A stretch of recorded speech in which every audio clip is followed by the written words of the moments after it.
I am Olivia, 36 years old, and nothing prepared me for the day my own mother would betray my 14-year-old daughter, Lily. We were always close, just the two of us against the world since I raised her alone. The toxic relationship with my controlling parents was something I thought I could manage with minimal contact. But that day at the mall changed everything when my mother slipped an expensive gold necklace into Lily's bag and my father told police he witnessed her stealing it. Before I continue this painful story, let me know where you are watching from in the comments. And if you have ever experienced family betrayal, hit that subscribe button as we explore how to protect the ones we truly love. My childhood was a masterclass in controlling behavior, courtesy of my mother Barbara. Our suburban house, with its perfect lawn and coordinated furniture, was less a home and more a showcase of her obsession with appearances. Every aspect of our lives was micromanaged, from the clothes we wore to the words we spoke in public. My father Thomas, a successful accountant, enabled her behavior with his silence and compliance. He would simply adjust his glasses, clear his throat, and retreat behind his newspaper whenever conflict arose. Growing up as their only child meant bearing the full weight of their expectations. I was enrolled in ballet, piano, and etiquette classes before I could even form complete sentences. Mother supervised my homework nightly, tearing up pages if my handwriting wasn't perfect. Father would just sigh and say, "Listen to your mother, Olivia. She knows best." Even my friendships were carefully curated with only children from acceptable families permitted to visit our home. By high school, I had perfected the art of appearing perfect while harboring secret rebellions. I would change outfits after leaving for school and wash off mother's approved makeup in the bathroom. Small acts of defiance were my only taste of freedom. When I got accepted to college, I chose 3 states away, much to mother's barely concealed fury. My pregnancy with Lily wasn't planned. I was 22 in my final year of college dating a guy named Jack, who I thought was different from the entitled boy's mother approved of. When the pregnancy test showed positive, Jack vanished within a week. I still remember calling my parents with shaking hands, hoping against hope for support. Instead, Mother froze the line with her icy silence before saying, "You will come home immediately and we will handle this discreetly." She meant abortion or adoption, anything to erase this blemish on the family image. When I refused, Father got on the phone with his standard. "Your mother knows best, Olivia." That was the day I decided to cut them off almost completely. I finished my degree with a newborn, taking online classes and working nights while my roommate watched Lily. Wes struggled financially for years, but the freedom from mother's control was worth every ramen dinner and secondhand outfit. For 12 years, our contact was limited to brief strained holiday calls, and the occasional birthday card with checks I rarely cashed.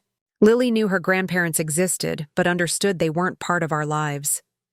We built our own traditions, our tiny apartment filled with more genuine laughter than my childhood mansion ever held.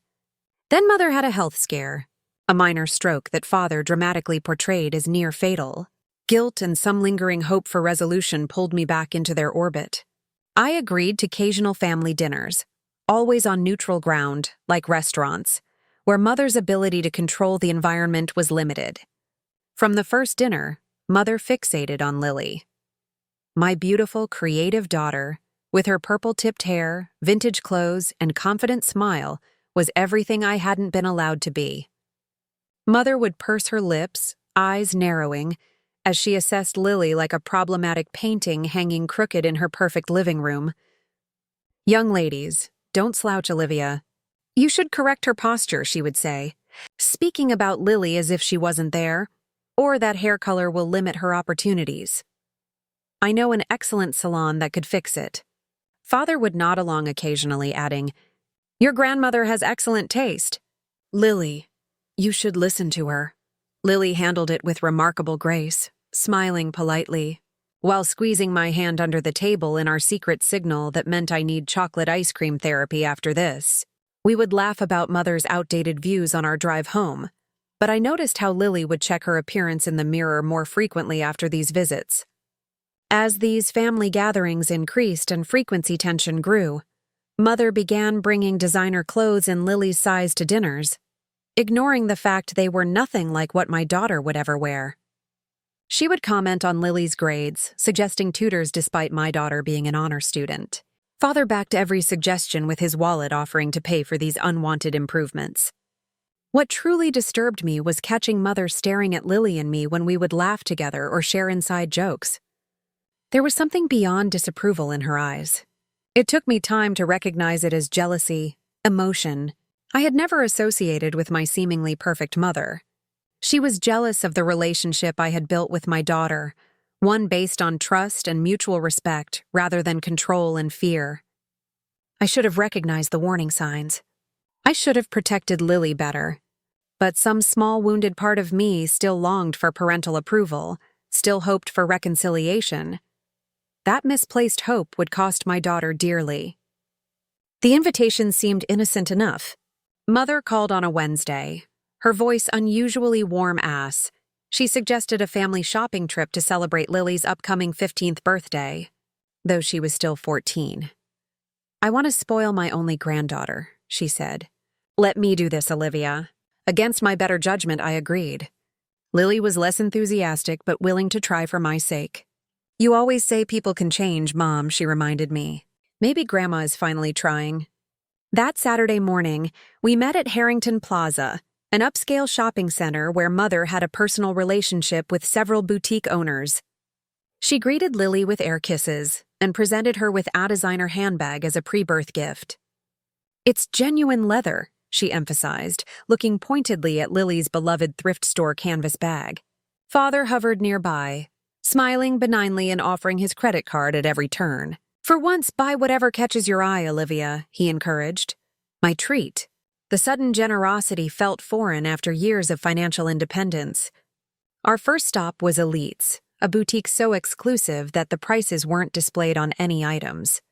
Mother immediately began selecting outfits for Lily clothes that might have suited a corporate junior executive, but were wildly inappropriate for a creative 14-year-old who preferred vintage band shirts and colorful jeans. Lily caught my eye as Mother piled garments into a saleswoman's arms. I mouthed, "Just try them," and she nodded reluctantly. The fitting room was larger than my first apartment, with plush seating and a champagne service for adults. Lily merged in a navy blue blazer and pleated skirt combination that made her look like she was auditioning for a private school commercial. Mother clapped her hands in delight. "Now you look like a proper young lady," she exclaimed. "Doesn't she look appropriate now, Thomas?" Father nodded approvingly. "Very suitable. Very proper." I watched Lily's shoulders tense, her smile becoming fixed. She had already tried on 3 outfits, each one drawing similar comments about proper appearance and suitable attire. The unspoken comparison to her normal wardrobe hung in the air. My phone rang suddenly. My assistant calling about an urgent work matter that couldn't wait. "It'll just be 5 minutes," I promised, stepping outside the boutique for better reception. The call took longer than expected. Nearly 15 minutes of troubleshooting a client crisis. When I returned, Mother was guiding Lily toward the jewelry counter, while Father examined his watch with unusual intensity. "I found the perfect accessory for her new outfits," Mother announced, pointing to a display of delicate gold necklaces. The salesperson was already removing one from the case. "A simple chain with a small diamond pendant. I don't really wear much jewelry," Grandma Lily said softly. "It's very pretty, but not really my style." Mother ignored her, holding the necklace against Lily's neck. "You simply haven't had quality pieces before, dear. This would elevate even those common clothes you insist on wearing." I noticed the way Lily's jaw tightened, a sign she was reaching her limit for condescension. I intervened, suggesting we look at some stores more aligned with Lily's taste. Mother frowned but replaced the necklace in its display. As we prepared to leave Elite's, a security guard approached our group. His face was professionally neutral, but his stance was confrontational. "Excuse me, but I need to check your bags," he said, looking directly at Lily. "Is there a problem?" I asked, stepping between them instinctively. The store manager, a woman in her 50s with an immaculate suit, appeared beside the guard. "We have reason to believe your daughter has taken something without paying," she explained. Her voice pitched low, but carrying enough for nearby shoppers to turn and stare. "That's ridiculous," I protested. "My daughter doesn't steal." Lily looked bewildered, clutching her new designer bag and her old canvas tote. "I didn't take anything," she insisted. "Please open your bags, miss," the guard said firmly. With trembling hands, Lily opened both bags. From the canvas tote, the guard extracted a small velvet jewelry box. Inside was the exact gold necklace with the diamond pendant that Mother had been showing her minutes earlier. The room seemed to tilt sideways. Lily gasped, her face draining of color. "That wasn't me," she whispered. "I didn't put that there." The manager crossed her arms. "The necklace is worth $3,000. We will be pressing charges." "There's been a mistake," I argued desperately. She was with her grandmother the whole time. She wouldn't do this. "Actually," a voice interjected, and I turned to see my father stepping forward with an expression of grave disappointment. I saw her slip it into her bag when no one was looking. I was hoping she had put it back, but he shook his head sadly. "I'm sorry, Olivia, but the girl needs discipline." My mother placed a hand on my arm, her face a mask of concern that didn't reach her eyes. "Perhaps this is for the best, Olivia. A lesson about consequences before things escalate further." The security guard was already radioing for police. Lily's eyes locked with mine, filled with confusion and betrayal. "Mom, I didn't. I swear," she pleaded, her voice breaking. In that moment, looking between my daughter's honest fear and my mother's calculated expression, I knew with absolute certainty what had happened, but the realization came too late. Everything happened with surreal efficiency. 2 police officers arrived within minutes, their expressions professionally detached as the store manager explained the situation. I watched in horror as they took statements from the security guard, the saleswoman, and most damningly my father, who calmly repeated his claim that had witnessed Lily take the necklace. "Mom, please," Lily begged as an officer began reading her rights. The terror in her eyes as they took her fingerprints right there in the store office will haunt me forever. I tried to approach her, but my father held me back with surprising strength. "Let the authorities handle this, Olivia," he insisted. "She's a minor. They won't be harsh if it's her first offense." My mother stood nearby, her posture perfect as always, a concerned frown carefully arranged on her face. She dabbed at non-existent tears with an embroidered handkerchief. "This is so difficult, but sometimes love means allowing consequences," she murmured to the female officer, who nodded sympathetically. When they led Lily out, her wrists cuffed in front of her, something in me broke. My child, my 14-year-old daughter, who still slept with the stuffed rabbit shed, had since infancy, was being treated like a criminal, and my own parents had orchestrated it. "Well, follow you to the station," my mother announced, as if we were discussing a change in dinner plans, the officers explained. I could meet them there, but as Lily was a minor accused of a felony-level theft, there would be procedures to follow.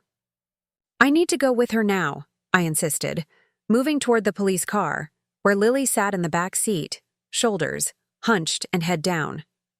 My father blocked my path again. "Olivia, you're too emotional." "Well, drive you." "They won't let you ride with her anyway." I felt a moment of disorientation, the familiar fog of my parents' control settling over me. Then I saw Lily look up, her tear-streaked face, visible through the car window, and clarity returned like a thunderclap. "Don't touch me," I hissed at my father, jerking away from his restraining hand. "I know what you've done, both of you."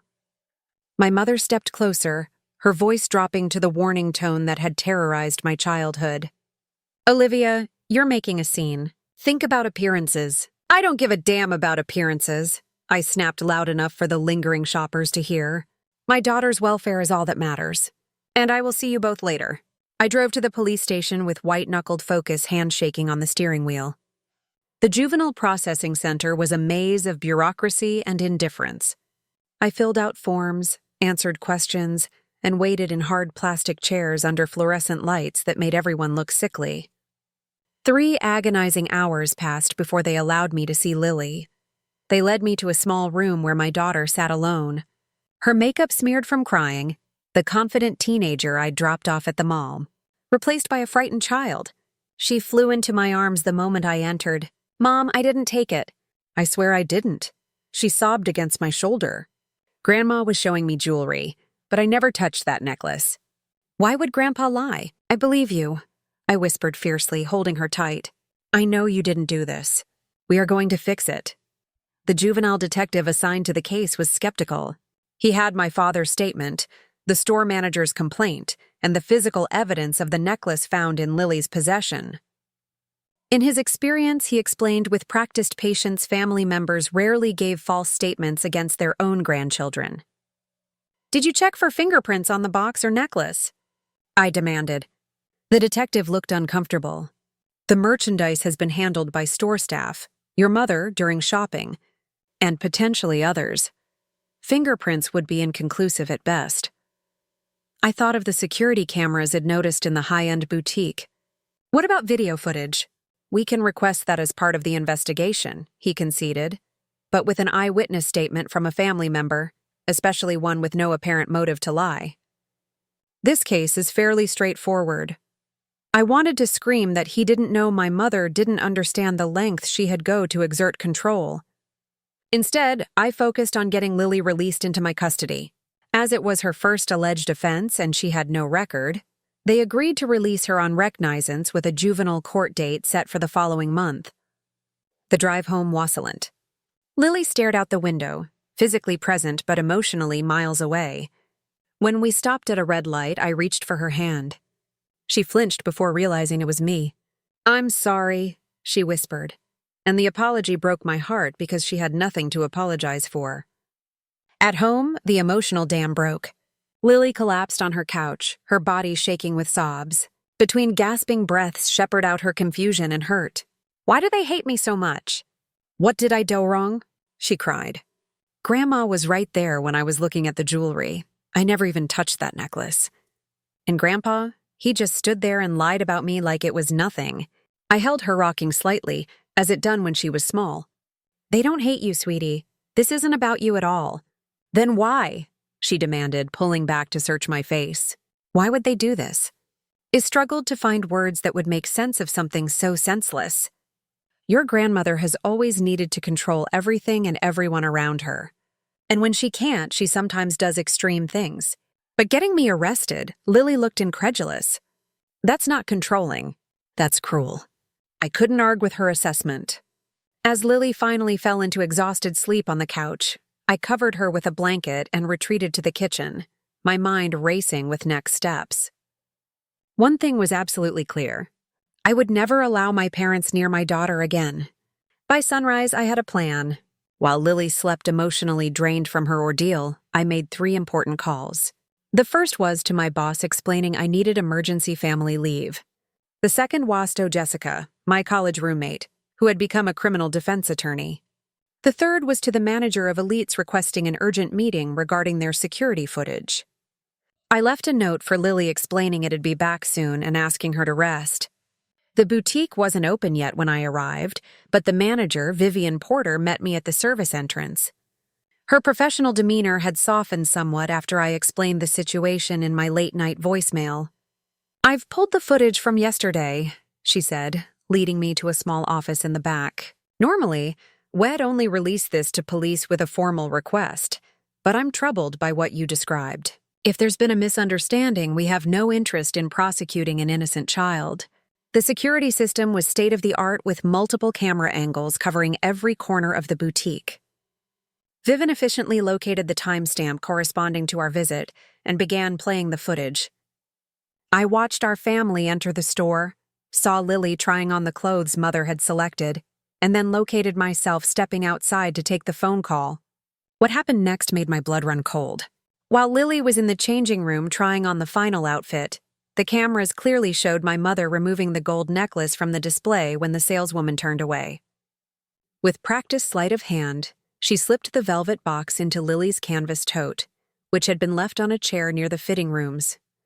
My father stood nearby, strategically positioned to block the view from the sales counter. "Can I get a copy of this?" I asked, my voice steady, despite the rage building inside me. Vivian nodded, her expression grim. "I'll prepare a USB drive, and I'll call our security team to let them know be withdrawing the complaint." Jessica met me at her office reviewing the footage with professional detachment. "This is clear evidence of tampering," she confirmed. but we need to understand why your father gave a false statement to police. Without addressing that, there's still a complication. I need to confront him alone. I decided my mother's manipulation had always been more effective with an audience. Father was more likely to crack if isolated. I located him at his country club where he spent every Sunday morning regardless of family crisis. He was just finishing his round of golf when I approached, deliberately catching him away from his usual partners. "Olivia," he began, clearly surprised to see me. "Your mother and I were just discussing." I showed him a phone with a still image from the security footage. Mother planting the necklace in Lily's bag. His face went slack with shock, not at the action I realized, but at being caught. "Why?" I demanded, keeping my voice low but intense. "Why would you lie to police about your own granddaughter?" He removed his golf cap, running a hand through his thinning hair. "It's complicated, Olivia." Your mother, she thought. The girl needed discipline, structure. She got my 14-year-old daughter arrested and traumatized. I hissed. "That isn't discipline. It's abuse." Father looked around, nervously concerned about who might overhear. "You don't understand. Your mother has always known best how to raise children properly. You turned out well, didn't you?" The delusion in his statement was so profound I almost laughed. "Did I? I ran away from you both and cut contact for over a decade. Is that your definition of success?" "You had a momentary rebellion," he conceded. "But you've become responsible. Your mother worries that without proper guidance, Lily will make more serious mistakes than you did." "Like what? Having a personality of her own?" Standing up for herself. Father shifted uncomfortably. "Barbara keeps a journal. She writes about her concerns. The girl reminds her too much of you at that age before wed properly." Her line of thought trailed off as he realized what he was revealing. "Before you'd properly, what Dad broke in me controlled me." His eyes slid away from mine. "You're being dramatic. Your mother only wants what's best." "I need to see that journal," I said suddenly. "And you need to recant your statement to the police." He looked genuinely alarmed. "I can't do that." "Barbara would?" "What?" I challenged. "What are you so afraid of?" His shoulders slumped, decades of compliance weighing him down. She has ways of making life very difficult when crossed. For the first time, I felt a flicker of pity for me father trapped in my mother's web of control for over 40 years. But my daughter came first. "You'll recant your statement," I said firmly, "or I'll take that security footage to the police myself and file charges against both of you for filing a false report and evidence tampering." Our standoff ended with a compromise. Father would help me access Mother's journal and reconsider his position on the police statement. It wasn't enough, but it was a start.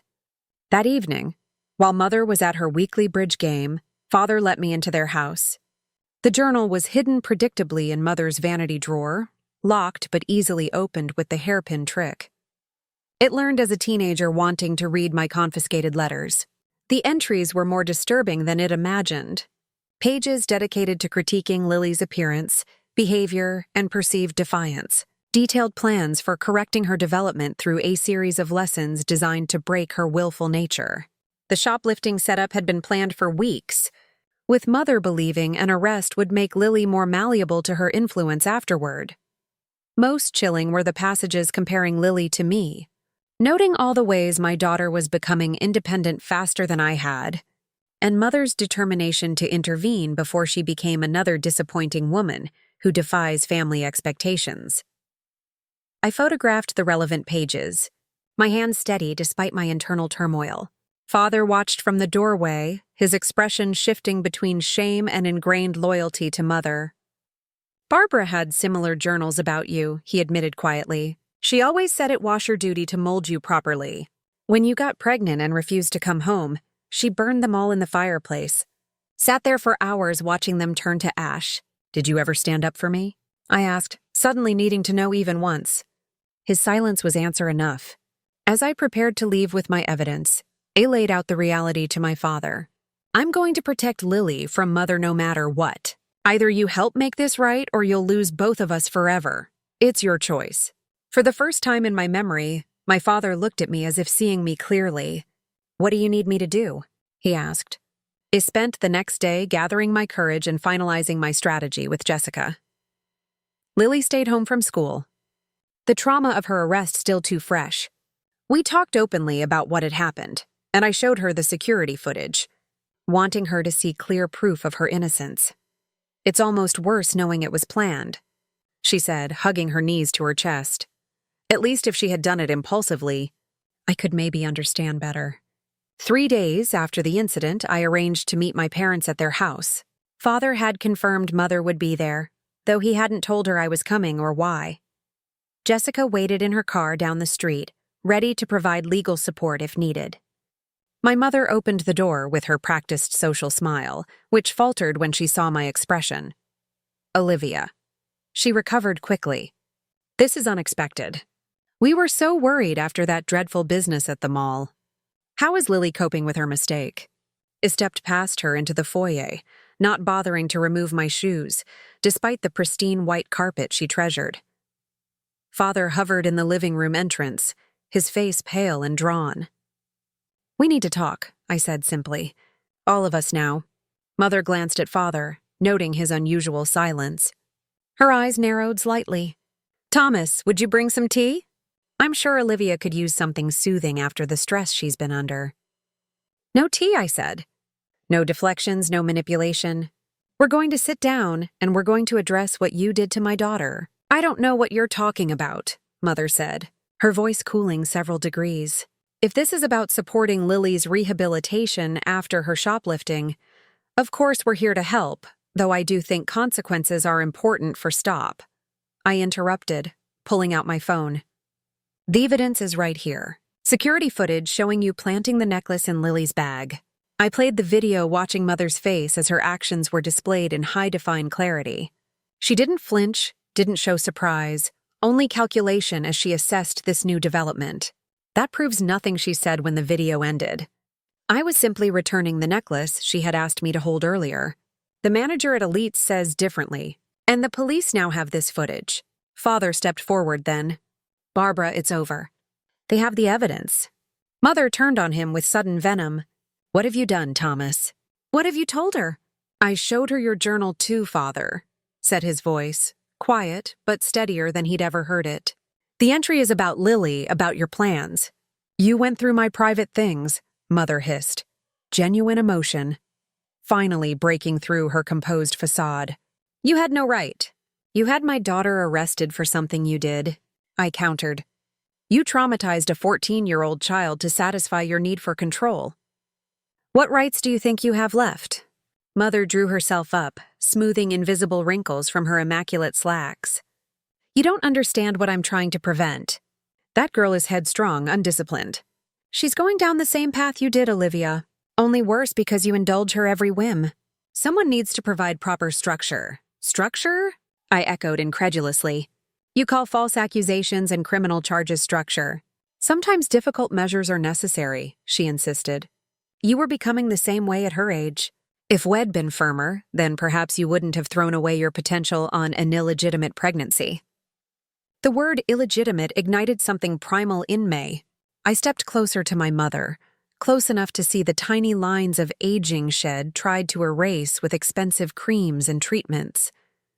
"Listen carefully," I said, my voice dangerously soft. "Lily is the best thing that ever happened to me. She is kind, creative, and strong in ways you can never understand because you've spent your life controlling rather than connecting. What you did wasn't structure or discipline. It was cruel, calculating abuse, and it ends today." Mother's mouth tightened into a thin line. "You always were prone to dramatics." "This is exactly why." I didn't let her finish. "Harris, what's going to happen? You're both going to the police station tomorrow to recant your statements. You're going to admit you planted the necklace and lied about witnessing theft. If you refuse, I'll file charges against you myself for evidence tampering, filing a false report, and child endangerment." "You wouldn't dare," Mother whispered. But there was uncertainty in her eyes. "Try me," I answered. "For Lily, I would burn your perfect world to the ground and not feel a moment's regret." Father cleared his throat. "Barbara, she has the evidence." "And she's right. What we did, the journal entries, it's indefensible." Mother turned on him with shocking speed, slapping him hard across the face. 40 years, she screamed, her carefully maintained composure shattering completely. 40 years I've managed this family, Made all the hard decisions while you just nodded and went along. And now you betray me for this disappointment and her delinquent daughter. Father touched his reeling cheek, looking at Mother as if seeing a stranger. The girl didn't do anything wrong, Barbara. We did. I did by never standing up to you.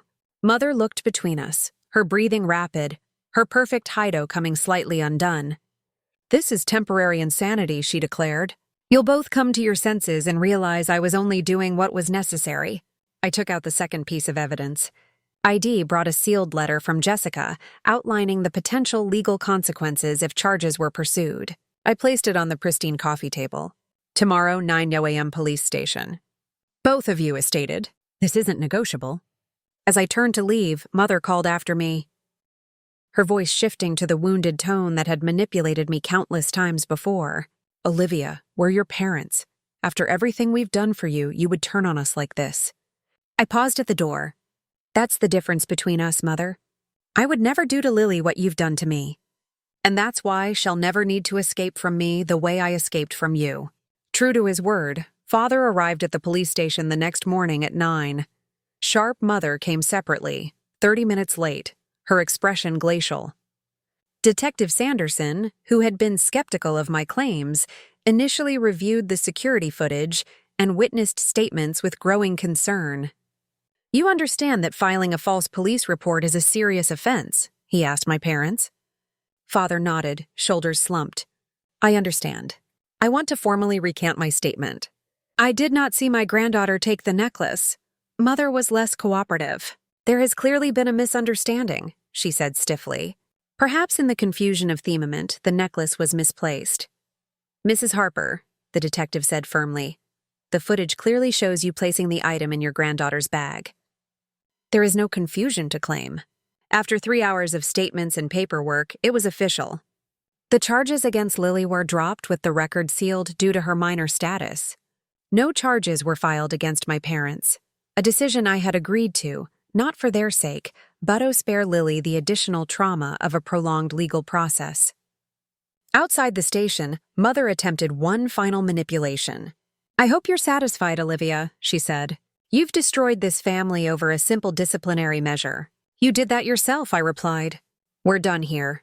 The following weeks brought a cascade of family fallout. Mother's sister, my Aunt Patricia, called, demanding an explanation for why ID forced my parents to humiliate themselves at the police station. Festering Mother had portrayed her as the victim of my ungrateful vindictiveness. Other relatives took sides, most following the familiar pattern of enabling Mother's version of reality. But a few surprised me. My cousin Sophia, who had always been Mother's exemplar of proper feminine behavior, reached out to offer support. Aunt Barbara did similar things to me when I was younger, she confessed during a coffee meeting. Nothing as extreme as an arrest, but she once told my college boyfriend I had a mental illness because she didn't approve of him. It ended our relationship.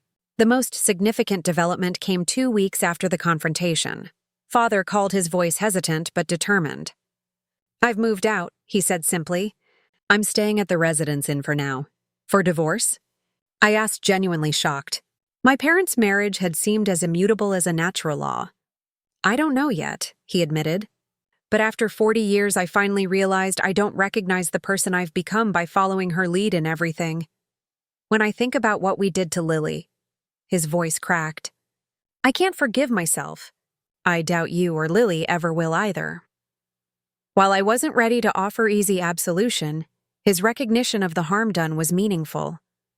We arranged a tentative lunch, just the two of us, for the following week. Mother predictably escalated her attempts at control. She began calling relatives, friends, even me workplace, spreading various versions of events that cast her as the concerned grandmother and me as the unstable daughter preventing family reconciliation. When direct approaches failed, she attempted to use intermediaries. My childhood piano teacher appeared at my door, claiming she was in the neighborhood. My mother's bridge partner called about a charity function, casually mentioning how forgiving Barbara would be if I came to my senses. Through it all, I maintained firm boundaries focused on helping Lily process her trauma. We started seeing Dr. Rachel Adams, a family therapist specializing in toxic family dynamics. In one particularly powerful session, Lily articulated how the arrest had affected her. "I keep checking my bag before leaving stores," she admitted. "Sometimes 2 or 3 times. And I have nightmares about being in that holding cell with everyone believing I did something terrible." Dr. Adams helped her develop coping strategies for the anxiety and hypervigilance. Slowly, Lily began to regain her confidence and trust. 3 weeks after the police station confrontation, an unexpected perspective emerged. My maternal grandmother, Eleanor, called from her retirement community in Florida. At 86, she rarely involved herself in family conflicts, but the news had reached her through the family grapevine. "Your mother was raised exactly the way she tried to raise you," Eleanor said, her voice fragile but her mind still sharp. "My husband, your grandfather, was a controlling man who believed children were to be shaped rather than nurtured. Barbara was the focus of his attention more than her brothers. By 15, she had developed that perfect exterior, but inside she was angry. Always angry. Did you try to stop it?" I asked, echoing the question I asked my father. A long pause followed. "Not enough," she finally answered. "I made the same mistake your father did." Compliance seemed easier than confrontation. By the time I recognized the damage, Barbara was already convinced that control was love. This generational perspective didn't excuse my mother's actions, but provided context that helped me process my own childhood. I began to see the cycle more clearly. My grandmother controlled by my grandfather, my mother controlled in turn, then attempting to extend that control to me and now to Lily.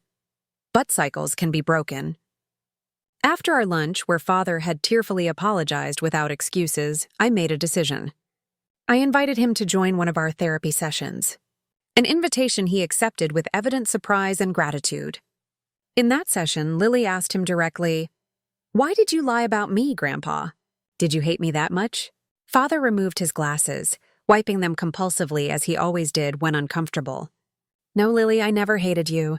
I was a coward. For 40 years, I let your grandmother make all the decisions because it was easier than standing up to her. When she said you needed this lesson, I believed her because I've always believed her. It was wrong. I was wrong and ill regret it for the rest of my life." His honesty, though painful, was the beginning of a possible new relationship. Not forgiveness yet, but understanding. Mother, meanwhile, refused all invitations to therapy or mediated conversations. When her attempts to regain control through others failed, she retreated into icy silence, the ultimate punishment in her arsenal. For the first time in my life, that silence felt like freedom rather than rejection. 3 months after the incident at the mall, Lily celebrated her 15th birthday with a small party at our favorite park. Her friends surrounded her the spring sunshine, warming their faces as they shared cake and laughter. Watching her blow out the candles, I saw glimpses of the confident girl she had been before, the arrest returning. The trauma wasn't gone. The hypervigilance still appeared in stressful situations, but she was healing. My own healing journey had been more complex. Dr. Adams helped me recognize how my mother's controlling behavior had shaped my own parenting in both positive and negative ways. It had been determined to give Lily the freedom it never had, but sometimes that translated to hesitation in setting necessary boundaries. Our family therapy sessions now included Father regularly. He had found an apartment of his own, a small one-bedroom, that Mother disdainfully referred to as his midlife crisis H when speaking to relatives. He was seeing his own therapist and slowly discovering interests and opinions independent of Mother's influence. The most profound change came during a therapy session in April, when Dr. Adams asked us each to share something we'd learned from this experience. "I learned that standing up for yourself doesn't have to mean standing alone," Lily said, reaching for my hand. "Mom was right there with me the whole time, believing me when no one else did. I learned that it's never too late to choose differently," Father said, his voice stronger than it had been in my childhood memories. "I've missed so much by being passive. I don't want to miss any more." When my turn came, I took a deep breath. I learned that the family patterns we grow up with don't have to be our destiny. We can choose to break the cycle. Father had been working diligently to rebuild his relationship with Lily. He attended her school art show, genuinely engaging with her creative work without Mother's filtering influence. He asked questions about her interests and actually listened to the answers. Small steps but meaningful ones. Mother remained the wild card in our family equation. Her initial icy silence had evolved into sporadic attempts at reconciliation on her terms. She sent expensive gifts to Lily, with cards signed "Grandmother who loves you despite everything." I returned them all. 5 months after the mall incident, Mother appeared unannounced at tour door. She'd lost weight, her designer clothes hanging slightly loose on her frame. For once, her perfect appearance showed cracks, imperfect makeup, a slight tremor in her hands. "I need to see my granddaughter," she demanded. But the imperial tone was undermined by an unfamiliar uncertainty. "That's not going to happen without significant changes," I replied, not inviting her in. "Lee doesn't feel safe around you, and I don't trust you." "This ridiculous arrangement has gone on long enough," she insisted. "Thomas has lost his mind living in that depressing apartment and seeing that therapist who fills his head with nonsense about boundaries and self-determination." Despite her dismissive words, I heard something new in her voice. Fear. For perhaps the first time in her adult life, my mother was losing control of her perfectly arranged world, and it terrified her. "Barbara," I said deliberately, using her name rather than mother, "the only way forward is for you to acknowledge what you did and why it was wrong. Not just the incident at the mall, but the lifetime of controlling behavior that led to it." She straightened her shoulders, an automatic defense mechanism. "Am your mother. I deserve respect." "Respect is earned," I replied simply. "When you're ready to talk honestly about your behavior and its impact, we can consider a carefully supervised visit. Until then, this conversation is over." As I closed the door, I heard something I never expected: my mother sobbing openly on our front porch. I hesitated the daughterly instinct to comfort her, wearing with the mother bear's need to protect my child. I watched through the peephole as she finally composed herself and walked to her car, moving like someone much older than her 62 years. It wasn't satisfaction I felt at her distress, but a complex mixture of grief for what our relationship could have been, and determination to protect the healthier bonds I'd built with Lily. 2 weeks later, Father called with surprising news. "Your mother has agreed to start therapy. Her own sessions, not with us. I don't know if it will help, but it's something." It was a small step, possibly motivated more by her desire to regain access to the family than by genuine insight. But it was movement in a direction it never thought possible. Over the following months, our new family configuration stabilized. Father became a regular presence in our lives, joining us for Sunday dinners and occasionally babysitting when I had late work meetings, something he'd never done during my childhood. He and Lily developed their own rituals, a shared interest in crossword puzzles, debates about classic films had introduced her to. Mother remained largely on the periphery, though her therapist eventually reached out to Dr. Adams about the possibility of a carefully structured family session. We agreed to a single meeting on neutral ground, with clear boundaries established beforehand. That session was neither a miracle reconciliation nor a complete disaster. Mother struggled visibly with her ingrained patterns, veering between genuine attempts at listening and reverting to control tactics when uncomfortable emotions arose. But she managed with her therapist's guidance to say 5 words had never heard from her before. "I was wrong. I'm sorry." The words came stiffly without the emotional insight that would make them truly healing. But they were a beginning crack in the fortress of perfection she'd built around herself. As summer transitioned to fall, Lily flourished. The nightmares became less frequent. Her confidence in public spaces returned, and her artistic talents bloomed with new emotional depth. One painting in particular, a girl emerging from a shattered glass cage, captured her journey so powerfully that her art teacher entered it in a citywide competition where it won first place. Standing beside my daughter at the awards ceremony, I felt a profound sense of gratitude. Despite the trauma, despite the toxic family patterns, we'd forged something stronger together. The bond between us, built on trust and respect, rather than control and fear, had withstood its greatest test. That evening, as we celebrated her award at their favorite restaurant, Lily asked a question that showed how far she had come. "Mom, do you think Grandma can ever really change? Like deep down change?" I considered carefully before answering. People can change when they truly want to, when they do the hard work of facing themselves honestly. Your grandfather is changing because he wants a relationship with us more than he wants to cling to old patterns. Your grandmother, her desire for control runs deeper. Change will be harder for her, maybe impossible. But we're not responsible for her choices, only our own. Lily nodded, absorbing this. Then she smiled, a flash of her old mischievous self. I'm just glad we have proof I didn't steal that necklace. Can you imagine if there hadn't been cameras? I reached across the table, squeezing her hand. It'd have believed you without a single frame of footage. Always. That truth, the unconditional trust between us, was the foundation Wedra built upon. The journey hadn't been easy, and there would surely be challenges ahead. But we'd broken the cycle of control that had damaged 3 generations of our family. Whatever came next, we'd face it together on our own terms. If you've ever had to protect someone you love from toxic family members, or found yourself breaking generational patterns, share your experience in the comments below. Our stories connect us and help others feel less alone in their struggles. Hit that subscribe button if you'd like to hear more stories of family healing and boundary setting. And remember, sometimes the family we choose is more important than the family we're born into.